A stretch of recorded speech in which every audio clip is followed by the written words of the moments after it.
શ્રી ગણેશાય નમઃ. મિત્રો, આપ જોઈ રહ્યા છો આપણી યુટ્યુબ ચેનલ આશીર્વાદમાં. આપ સૌનું સ્વાગત છે.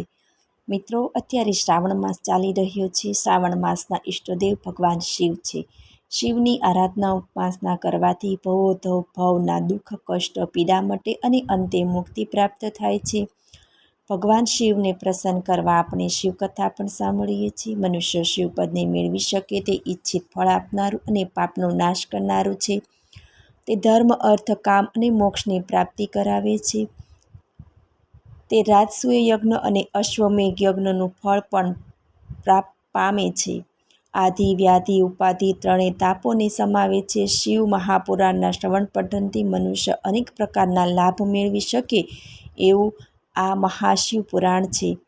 આગળના વિડીયોમાં આપણે સાંભળ્યું વિષ્ણુ પુરાણમાં જે 7 સંહિતા છે તેમાં આપણે નિત્ય એક સંહિતા સાંભળશું. તેમાં આપણે આગલા વિડીયોમાં પ્રથમ સંહિતા વિદ્યેશ્વર સંહિતા, બીજી સંહિતા રુદ્ર સંહિતા આપણે સાંભળી.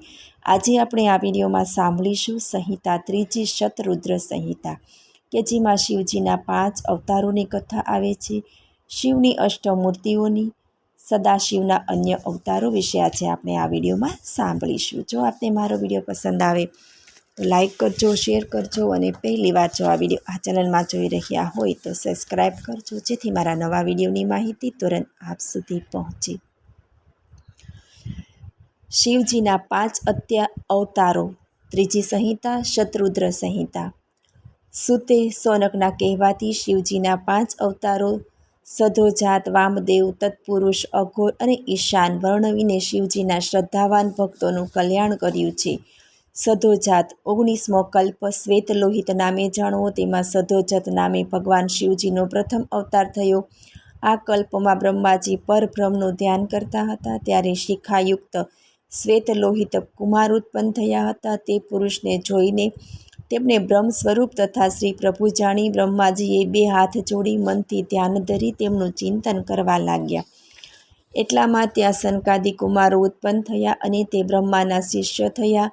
સધોજાત શિવજીએ પ્રસન્ન થઈ બ્રહ્માજીને જ્ઞાન દીધું અને તેને સૃષ્ટિ રચવાની શક્તિ આપી.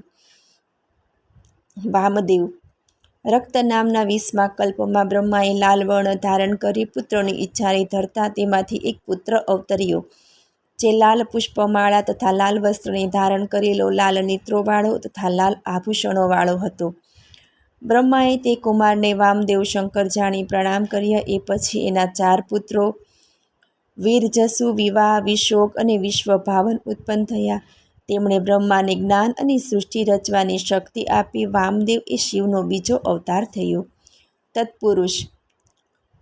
પિતવાસાસ નામના 21મા કલ્પમાં બ્રહ્માએ પીળા વસ્ત્ર ધારણ કરી પુત્ર પ્રાપ્તિ અર્થે ધ્યાન ધરતા તેમને પીળા વસ્ત્રોવાળો, પોઢ, તેજસ્વી, મોટા ભુજાવાળો પુત્ર ઉત્પન્ન થયો, જેને બ્રહ્માએ તત્પુરુષ શંકર જાણી પ્રણામ કર્યા.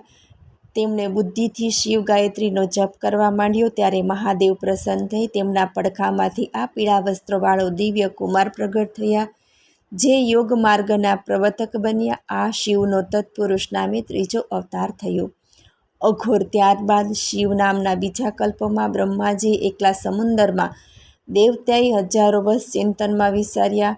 આ દરમિયાન બ્રહ્માએ શ્યામ વર્ણવાળો પરાક્રમી 1.25 ઇંચના વસ્ત્રો પરિધાન કરેલો, માથે કાળી પાઘડી, કાળી જનોઈ વગેરે ધારણ કરેલો, પોતાની દિવ્યતાથી પ્રકાશી રહેલા એક અઘોર કુમાર મહાત્માને પ્રગટેલો જોઈ બ્રહ્માએ તેને બ્રહ્મરૂપ સમજી પ્રણામ કર્યા અને તેની સ્તુતિ કરી. એ પછી તે કુમારના પડખામાંથી કાળા વર્ણવાળા 4 મહાત્મા પુરુષો કૃષ્ણ, કૃષ્ણશિખ, કૃષ્ણાસ્ય, કૃષ્ણ કંઠધ્રુક પ્રગટ્યા. એ મહાત્માઓએ બ્રહ્માની સૃષ્ટિના કારણે ઘોર નામનો મહા અદ્ભુત યોગ ચાલુ કર્યો. આમ શિવનો ચોથો અવતાર અઘોર કહેવાયો.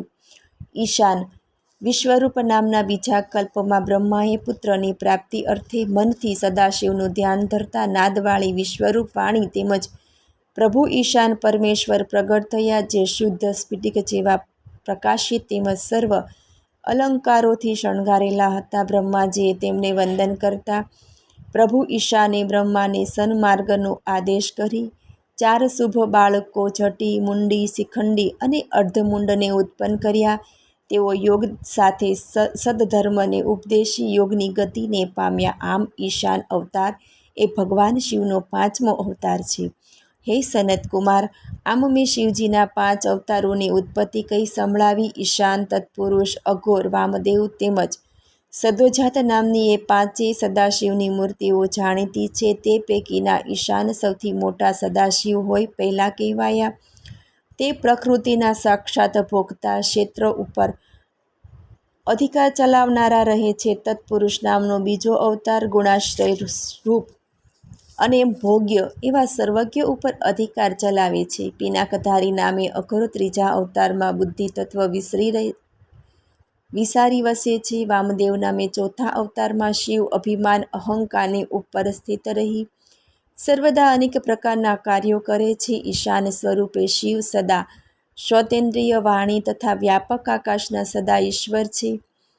વિચારવેતી બુદ્ધિ કહે છે કે ત્વચા, ઇન્દ્રિય, હાથ, સ્પર્શ તથા વાયુના પ્રભુ પુરુષ નામે ઈશ્વરનું સ્વરૂપ છે. વિદ્વાનોના મતે દેહનું, રસનું, રૂપનું, અગ્નિનું પણ આશ્રયસ્થાન અઘોર નામે શિવનું ઈશ્વર સ્વરૂપ છે. શિવનું વામદેવ નામનું સ્વરૂપ રસના, ગુદાના, જીહવા, ઇન્દ્રિયાના તેમજ જળના પ્રભુ કહેવાયા છે. ઘાણેન્દ્રિયના, ઉપસ્થેયના, ગંધના તેમજ પૃથ્વીના પ્રભુ સદોજાત નામે શંકરનું સ્વરૂપ છે. કલ્યાણ ઈચ્છતા પંડિતો તથા વિદ્વાનોએ હંમેશા સાવચેતીથી તેમજ શ્રદ્ધાથી શિવજીના આ 5 સ્વરૂપને પૂજવા જોઈએ. શિવની અષ્ટમૂર્તિઓ. આ જગતમાં સદાશિવની અષ્ટમૂર્તિઓ છે: શર્વ, ભવ, રુદ્ર, ઉગ્ર, ભીમ, પશુપત, ઈશાન અને સદાશિવ. શિવના આ 8 રૂપો વડે પૃથ્વી, પાણી, અગ્નિ, વાયુ, ક્ષેત્રજ્ઞ, સૂર્ય અને ચંદ્ર અધિપતિ થયા છે. અર્થાત પૃથ્વી વગેરે 8ને શિવજીના આ 8 સ્વરૂપોનો જે મુખ્ય આશ્રય છે. સદાશિવનું પૃથ્વીમય સ્વરૂપ સ્થાવર જંગમ જગતને ધારણ કરી રહ્યું છે. શિવજીનું જળ સ્વરૂપ તે ભવ સ્વરૂપ કહેવાય છે, જે સમસ્ત જગતનું પાલન પોષણ કરે છે. પ્રભુ શિવનું રુદ્ર નામનું સ્વરૂપ વાયુ રૂપે અંદર તેમજ બહારથી સર્વને ધારણ કરે છે, જે સ્વયં ગતિમાન સ્પંદવાળું છે. તે પ્રભુ શિવનું ઉગ્ર સ્વરૂપ છે. શિવજીનું જે સ્વરૂપ ભીમ નામે કહેવાય છે તે સર્વને જગ્યા આપનારું અને સર્વમાં વ્યાપક છે, તેમજ રાજાઓના પાર્થિવ સમૂહનું ભેદન કરનાર પણ છે. સદાશિવનું પશુપત સ્વરૂપ જે સર્વ આત્માઓનું અધિષ્ઠાન અને આશ્રય સ્થાન હોય સર્વ ક્ષેત્રોમાં વસે છે અને જીવોના સંસારના બંધનને છેદનારું છે. સર્વ જગતને અત્યંત પ્રકાશમાન કરે છે. તે સદાશિવનું ઈશાન નામનું રૂપ સૂર્યના નામે આકાશમાં ફર્યા કરે છે, જે અમૃતમય કિરણોવાળો ચંદ્ર જગતને પૃષ્ટ કરે છે. તે સદાશિવનું મહાદેવ નામનું સ્વરૂપ છે. સદાશિવનું આત્મા નામે સર્વોત્તમ રૂપ 8 સ્વરૂપોમાં વ્યાપીને રહેલું હોવાથી સમસ્ત વિશ્વ સદાશિવ સ્વરૂપ છે. જે રીતે વૃક્ષના મૂળને ચિંતન કરવાથી વૃક્ષનું શાખાઓ પૃષ્ટ થાય છે, તેમ આ વિશ્વ શિવનું શરીર હોવાથી સદાશિવનું પૂજન કરવાથી પુષ્ટ બને. જ્યારે કોઈ મનુષ્ય અગર પશુ જીવ દુઃખી થાય તો સમજવું કે તેને અષ્ટમૂર્તિ શિવનું અનિષ્ટ કર્યું હશે એમાં શંકા નથી. પોતાનું તેમજ જગતનું કલ્યાણ ઈચ્છતા પુરુષોએ શિવના 8 સ્વરૂપોનું શ્રદ્ધાભાવથી પૂજન કરવું જોઈએ. શિવનું અર્ધનારીશ્વર સ્વરૂપ. નંદીશ્વર કહે, હે જ્ઞાનીદાત, હવે બ્રહ્માની ઈચ્છા પૂર્ણ કરનારું અર્ધનારીશ્વર નામનું સદાશિવનું અનુપમ વર્ણન સાંભળો. જ્યારે બ્રહ્માએ સર્જેલી પ્રજાઓ વધી નહીં ત્યારે બ્રહ્મા ચિંતામાં પડ્યા. એ સમયે આકાશવાણી થઈ કે તમે મૈથુની પુરુષના યુગલથી ઉત્પન્ન થતી સૃષ્ટિ રચો. આ સાંભળી બ્રહ્માએ મૈથુની સૃષ્ટિ રચવા નિર્ણય કર્યો. કારણ પહેલાં ઈશ્વરથી નારીકુળ ઉત્પન્ન ન થતાં બ્રહ્મા મૈથુની સૃષ્ટિ રચવા આસક્ત હતા. આથી તેમણે શિવજીનું ઘોર તપ શરૂ કર્યું. શિવજી તપથી પ્રસન્ન થઈ સર્વ કામનાઓ અર્પણ કરનાર મૂર્તિમાં પ્રવેશી અર્ધનારીશ્વર સ્વરૂપે થઈ બ્રહ્મા સમક્ષ ગયા અને કહ્યું કે હે વત્સ, હું તારા મનોરથો પૂર્ણ કરવા માટે હું વરદાન આપું છું. આમ કહી શિવજી પોતાના શરીરના અર્ધ ભાગથી શિવાદેવીને અલગ કર્યા. ત્યારે બ્રહ્માજીએ તેમને વંદન કરી પ્રાર્થના કરી કહ્યું કે હે શિવ, મેં અનેક દેવોને મનથી ઉત્પન્ન કર્યા છે, પણ તેઓ બુદ્ધિ પામતા નથી. તેથી હું મૈથુનની સૃષ્ટિ રચી મારી પ્રજાઓને વધારવા ઈચ્છું છું, પરંતુ પ્રથમ આપ થકી નારીઓનું અવિનાશી કુળ નીકળ્યું નથી. તેથી શ્રેષ્ઠ નારી કુળ ઉત્પન્ન કરવાની મારી શક્તિ નથી. આપ મને શક્તિ આપો. અને બીજું એ કે આપ મારા પુત્ર દક્ષના પુત્રી થાઓ. પરમેશ્વરી દેવીએ તથાસ્તુ કહી બ્રહ્માને તે શક્તિ આપી. બ્રહ્માએ પોતાની બે ભ્રમર વચ્ચેથી પોતાના જેવી જ ક્રાંતિવાળી એક શક્તિ પ્રગટ કરી, જે શિવની આજ્ઞાથી બ્રહ્મા પુત્ર દક્ષની પુત્રી થયા. આમ શિવાદેવી બ્રહ્માને અતુલ શક્તિ અર્પી પુનઃ શિવજીના શરીરમાં પ્રવેશી ગયા અને પ્રભુ શિવજી અદૃશ્ય બની ગયા. ત્યાર પછી આ લોકમાં સ્ત્રી ભાગની શરૂઆત થઈ અને મૈથુનની સૃષ્ટિ આરંભ પામી. ભગવાન સદાશિવના અન્ય અવતારો. નંદેશ્વર કહે, હે સનતકુમાર, રુદ્રે શિવજીનું જે ચરિત્ર બ્રહ્માને કહ્યું તે સર્વકાળ સુખદાયી છે. તે ચરિત્ર હવે તમે સાંભળો. શિવજી બોલ્યા, મન્વંતર નામના 7મા વરાહ કલ્પમાં પ્રભુ શિવ કલ્પના ઈશ્વર તરીકે પ્રગટ થશે, જે તમારા વૈવત્સ્ય મનુના જ પ્રપુત્ર થશે. તે મન્વંતરમાં 4 પુત્રો હશે. લોકોના કૃપાર્થે તેમજ બ્રાહ્મણોના હિતાર્થે હું દ્વાપર નામના યુગમાં પ્રગટ થઈશ. યુગના આરંભમાં તેઓ પ્રભુ પાસે વ્યાસ રૂપે પ્રગટ થશે, એટલે કે કલયુગમાં હું શિવાદેવી સાથે મહામુનિ શ્વેત નામે હિમાલયના છાગલ નામના પર્વત પર પ્રગટીશ. ત્યારે શ્વેત, શ્વેતશિખ, શ્વેતાશ્વ તેમજ શ્વેતલોહિત નામના 4 શિષ્યો ધ્યાન યોગથી મારા નગર ધામને પામશે. ત્યારબાદ મારા ઘણા ભક્તો થશે, જેઓ મને મારા સ્વરૂપે જાણી શકશે. બીજા દ્વાપર યુગમાં વ્યાસ રૂપે સત્ય નામે પ્રજાપતિ પ્રગટશે. ત્યારે કલયુગમાં હું સુતાર્ત નામે પ્રગટીશ. તે વખતે દદુંભી, શતરૂપ, હસિક અને કેતિમાન નામના 4 વેદ વેતા બ્રાહ્મણો મારા શિષ્ય થઈ ધ્યાન યોગથી મારા ધામને પામશે. ત્રીજા દ્વાપર યુગમાં ભાર્ગવ વ્યાસ થશે. ત્યારે હું દમન નામે પ્રગટીશ. તે વખતે વિશોક, વિશેષ, વિપાય તેમજ પાપ નાશન નામે 4 મારા દીકરા મોક્ષ માર્ગે દ્રઢ કરવા વ્યાસને સહાય કરશે. ચોથા દ્વાપર યુગમાં અંગિરા વ્યાસ કહેવાશે. ત્યારે હું સુહોત્ર નામે થઈશ. ત્યારે સુમુખ, દુમુખ, દુભમ અને દુર્તિકમ નામે 4 મારા પુત્રો યોગ સાધનારા મહાત્મા થશે. પાંચમા દ્વાપર યુગમાં સવિતા જ્ઞાન થશે, વ્યાસ થશે. ત્યારે હું કંક નામે યોગી થઈશ. તે વખતે સનક, સનાતન, સનંદન અને સર્વવ્યાપક મારા 4 પુત્રો સાથે હું વ્યાસને મદદ કરીશ. છઠ્ઠા દ્વાપર યુગમાં હું લોકાક્ષી નામે પ્રગટ થઈ વ્યાસને સહાય કરવા માટે મોક્ષ માર્ગને વધારીશ. ત્યારે સુધામન, વીરજસ, સંજય તથા વિજય નામના 4 શિષ્યો થશે. સાતમા દ્વાપર યુગમાં હું જૈગીષ્ય નામે પ્રગટ થઈ મહાયોગ પ્રદાન કરીશ તથા શતક્રતુ વ્યાસને મદદ કરીશ. તે સમયે શાશ્વત, યોગીશ, મેઘવા, સુવાહન નામે 4 પુત્રો થશે. આઠમા દ્વાપર યુગમાં મુનિ વશિષ્ઠ વેદનો વિભાગ કરનાર કોઈ વેદવ્યાસ થશે. ત્યારે હું દધિવાધન નામે પ્રગટીશ અને વ્યાસને સહાર કરીશ. કપિલ, આસુરી, પંચશીલ, શાલ્વ નામે મારા 4 યોગી પુત્રો થશે. નવમો દ્વાપર યુગ મુનિઓમાં શ્રેષ્ઠ શાશ્વત નામના વ્યાસ થશે, જેઓ નિવૃત્તિ માર્ગની સિદ્ધિ માટે ધ્યાન ધરશે. હું પણ ઋષભ નામે પ્રગટીશ. તે વખતે પરાશર, ગર્ગ, ભાર્ગવ તથા ગિરીશ નામના 4 શિષ્યો સાથે રહી હું યોગ માર્ગને દઢ કરીશ. દુઃખી ભક્તોની સહાય કરીશ. મારા ઋષભ નામના અવતાર વડે ભદ્રાયુ નામનો રાજપુત્ર ઝેરના દોષથી મૃત્યુ પામતા તેના પિતાથી તજી દીધા છતાં જીવતો કરાશે. તેનું 16મું વર્ષ બેસતા મારું સ્વરૂપ વૃષભ તેના સ્થાને જતા તે રાજા મુનિની પૂજા કરતા.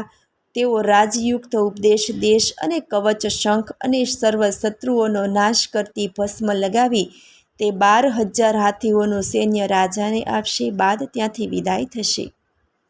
દસમા દ્વાપર યુગમાં ત્રિધામા નામે એક વ્યાસ થશે. ત્યારે હું મુનિ નામે હિમાલય શિખર ભૃગુતુંગ નામના પર્વત પર પ્રગટીશ. તે વખતે 8 વેદની સંખ્યા જેટલા 4 પુત્રો થનાર છે. તેમજ ભંગ, બલબંધુ, નરામિત્ર તેમજ તપોધન કેતુશૃંગ નામે થશે. 11મા દ્વાપરમાં હું તપ નામે પ્રગટીશ. ત્યારે લંબોદર, લંબાક્ષ, કેશલંબ, પ્રબલંગ નામે 4 પુત્રો દ્રઢ વ્રતધારી થશે. 12મા દ્વાપરમાં શતતેજા નામે વ્યાસ થશે અને હું અત્રિ નામે પ્રગટી વ્યાસને નિવૃત્તિ માર્ગ માટે મદદ કરીશ. તે વખતે સર્વજ્ઞ, સમૃદ્ધિ, સાધ્ય તેમજ શર્વ નામે મારા 4 પુત્રો મહાયોગી થશે. 13મા દ્વાપરમાં ધર્મપરાયણ નામે વ્યાસ થશે. ત્યારે હું બલિ નામે મહામુનિ થઈશ. તે વખતે સુદામા, કશ્યપ, વશિષ્ઠ અને વિરજસ નામે 4 પુત્રો થશે. 14મા દ્વાપરમાં રક્ષ નામે વ્યાસ થશે. ત્યારે આંગરીશ વંશમાં ગૌતમ નામે પ્રગટીશ. તે પણ અત્રિ, વસદ, શ્રવણ તથા શ્રવિષ્ઠ નામે મારે પુત્રો હશે. 15મા દ્વાપર વખતે ત્રયારુણી વ્યાસ થશે. હું વેદશિરા નામે અવતરીશ. તે વખતે કૃણી, કુણીબાહુ, કુશરીર અને કુનેત્ર નામે 4 પુત્રો થશે. 16મા દ્વાપરના દેવ નામે વ્યાસ થશે. ત્યારે હું ગૌકર્ણ નામે અવતરીશ. તે ટાણે જળ જેવા કશ્યપ, ઉષ્ણા, ચ્યવન અને બૃહસ્પતિ નામના 4 પુત્રો યોગ માર્ગે શિવધામમાં જશે. 17મા દ્વાપરમાં દેવ કૃતજ્ય નામે વ્યાસ થશે અને હું હિમાલય પર ગૃહાવાસ નામે પ્રગટીશ. તે સમયે ઉથ્ય, વામદેવ, મહાયોગી અને મહાબળ નામે 4 પુત્રો થશે. 18મા દ્વાપરમાં ઋતંજય નામના વ્યાસ થશે. ત્યારે હું હિમાલયના શિખર પર શિખંડી નામે પ્રગટીશ. સિદ્ધોએ રોપેલ શિખંડી વનમાં વાચાશ્વ, રુચિક, સ્યાવાસ્યા અને યતિશ્વ નામે 4 પુત્રો તપોધન થશે. 19મા દ્વાપરમાં મુનિ ભારદ્વાજ વ્યાસ થશે. ત્યારે જટિમાલી તરીકે પ્રગટીશ. તે વખતે હિરણ્યનામા, કૌશલ્ય, લોકાક્ષી અને પ્રધિમી નામે 4 પુત્રો થશે. 20મા દ્વાપરમાં ગૌતમ નામે વ્યાસ થશે અને હું આઠહાસ નામે પ્રગટીશ. ત્યારે સુમંતુ, વરવરી, વિદ્વાન, કબંધ અને કુશિકધર નામે 4 પુત્રો મહાયોગી થશે. 21મા દ્વાપરમાં વાચશ્રવા વ્યાસ થશે અને હું દાસક નામે પ્રગટીશ. ત્યારે પ્રલક્ષ, દાર્ભાયણી, કેતુમાન તેમજ ગૌતમ નામે 4 પુત્રો થશે. 22મા દ્વાપરમાં શૂનમાણ્ય વ્યાસ થશે. ત્યારે હું કાશીમાં લાગલી ભીલ નામે મહામુનિ થઈશ. એ વખતે ભલ્લવી, મધુ, પિંગ, સ્વતકેતુ નામે મારા 4 દીકરા ધાર્મિક હશે.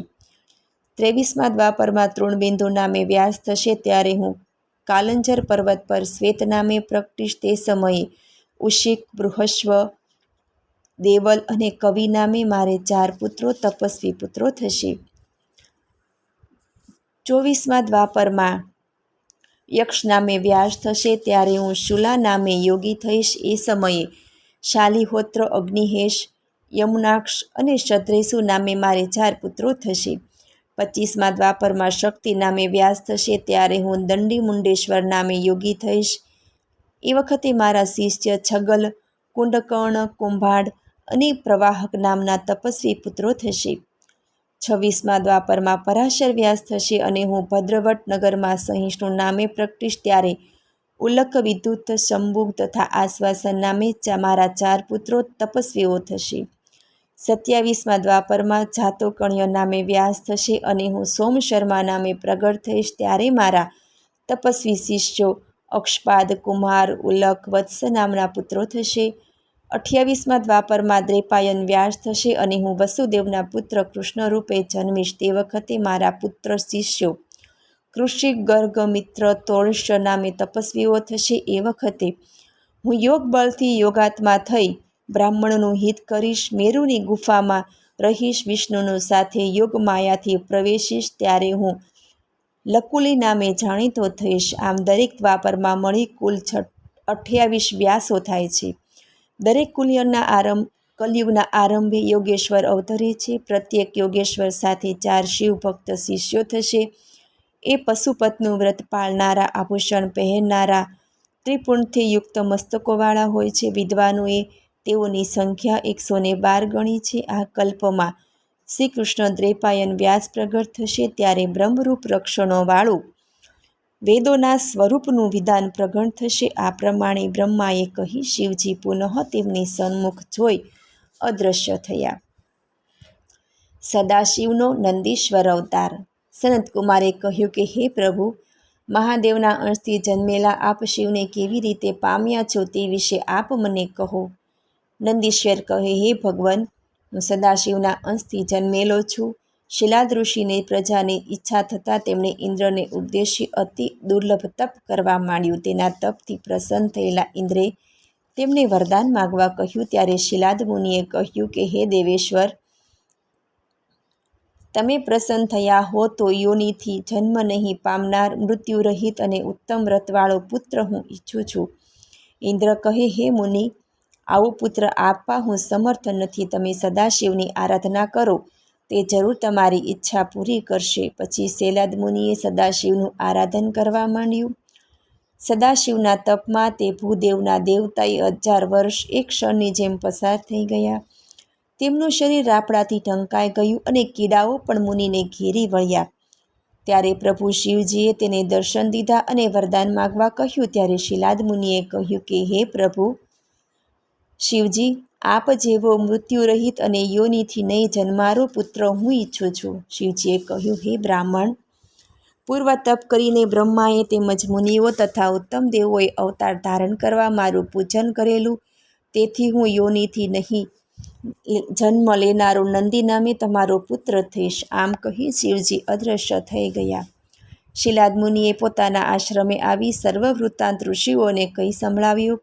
પછી શિલાદે યજ્ઞ માટેની તૈયારી કરી. એ સમયે હું શિવજીની આજ્ઞાથી તેમના પુત્ર રૂપે ઉત્પન્ન કર્યો. ત્યાં પુષ્પાકર્વિત મેઘો વરસી પડ્યા. ખેચરો, કિન્નરો, સિદ્ધો, સાધ્યો ગાવા લાગ્યા. બ્રહ્મા તેમજ દેવો તથા દેવપત્નીઓ તેમજ વિષ્ણુ, શિવ તથા અંબિકા દેવી પણ ત્યાં પધાર્યા. એ ટાણે મોટો ઉત્સવ થયો. ત્યારબાદ સઘળા પોતપોતાના સ્થાને ચાલ્યા ગયા. શિલાદે મને બાળકને પ્રળયકાળના સૂર્ય તથા અગ્નિ સમાન પ્રભાવક 3 નેત્રોવાળો, 4 ભુજાવાળો, જટારૂપ તથા મુંગટવાળો તેજસ્વી જોઈને મહા આનંદથી પ્રણામ કર્યા અને કહ્યું કે, હે દેવેશ્વર, તમે મને ઘણો આનંદિત કર્યો છે, માટે તમે નંદી નામે પ્રખ્યાત થશો. પછી શિલાદે મારા જાત કર્મ વગેરે સર્વ સંસ્કાર કર્યા. 5 વર્ષ થતાં તો મારા પિતાએ અંગોપાંગ સહિત સર્વ વેદો તથા બીજા શાસ્ત્રો પણ ભણાવી દીધા. 7મું વર્ષ પૂરું થતાં પ્રભુ શિવજીની આજ્ઞાથી 2 મુનિઓ મને જોવા આશ્રમમાં આવ્યા અને તેમણે કહ્યું, તમારા નંદીનું આયુષ્ય 1 વર્ષથી વધુ દેખાતું નથી. બ્રાહ્મણોના વચનથી શિલાદ મુનિ ખૂબ દુઃખી થઈ ચિંતિત રહેવા લાગ્યા. ત્યારે નંદીએ પિતાને ચિંતા મુક્ત થવાનું કહ્યું અને મહાદેવના ભજનથી હું મોતને જીવીશ એમ કહી તેઓ વનમાં ચાલ્યા ગયા. તેમણે વનમાં રુદ્ર મંત્રના જાપથી મહાદેવને પ્રસન્ન કર્યા અને પોતાના આયુષ્ય વિશે વાત કરી. ત્યારે શિવે કહ્યું કે તું ગળપણ વિનાનો, મરણહિત તથા દુઃખ વિનાનો મારો ગણનાયક થઈશ. આમ કહી શિવજીએ પોતાની મસ્તકમાળા ઉતારી મારા ગળામાં આટોપી. તેથી હું શિવની જેમ 3 નેત્રોવાળો અને 10 ભુજાવાળો થઈ ગયો.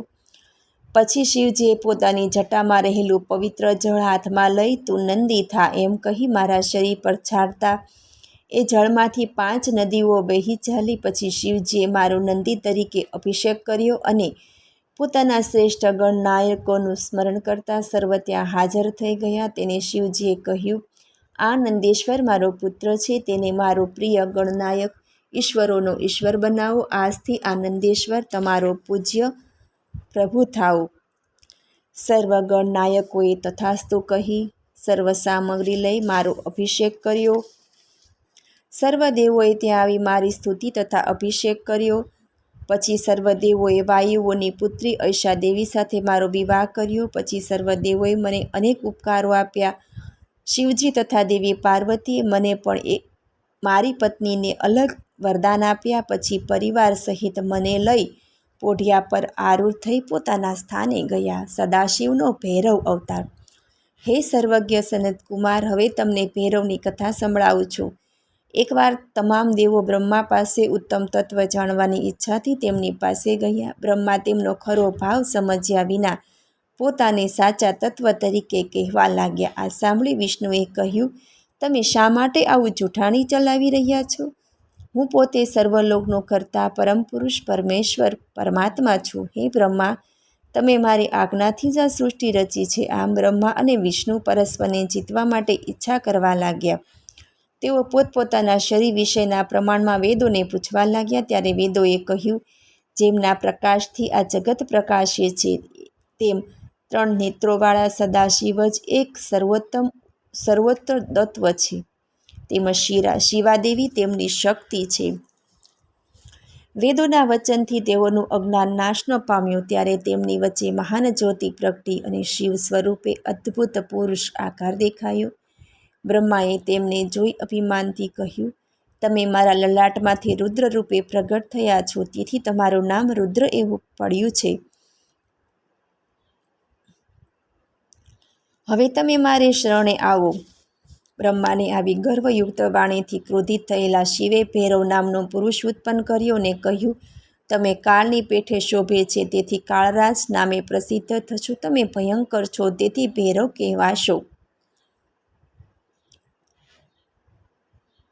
આમ તમે કાળ ભૈરવ નામે ખ્યાતિ પામશો. તમારે પ્રથમ બ્રહ્માની શિક્ષા કરવાની છે. ભૈરવે ડાબા હાથની આંગળીઓના નખોથી બ્રહ્માનું 5મું માથું સેદી નાખ્યું. ત્યારે બ્રહ્મા ગર્વમુગ્ધ બન્યા. શિવજીએ બ્રહ્મા વિષ્ણુને ગર્વરહિત થયેલા જાણી ભયરહિત કર્યા. તેમણે ભૈરવને કહ્યું, તમારે બ્રહ્મા વિષ્ણુને સદા આદર આપવો જોઈએ અને બ્રહ્મહત્યા કરી હોવાથી ભિક્ષા માગતા ફરવાની સૂચના આપી. પછી શિવે તેમની નજર સમક્ષ જ બ્રહ્મકન્યા ઉત્પન્ન કરી. કાલ ભૈરવ કાશીમાં જઈ મુક્તિ પામે ત્યાં સુધી એની પાછળ જવા આજ્ઞા કરી.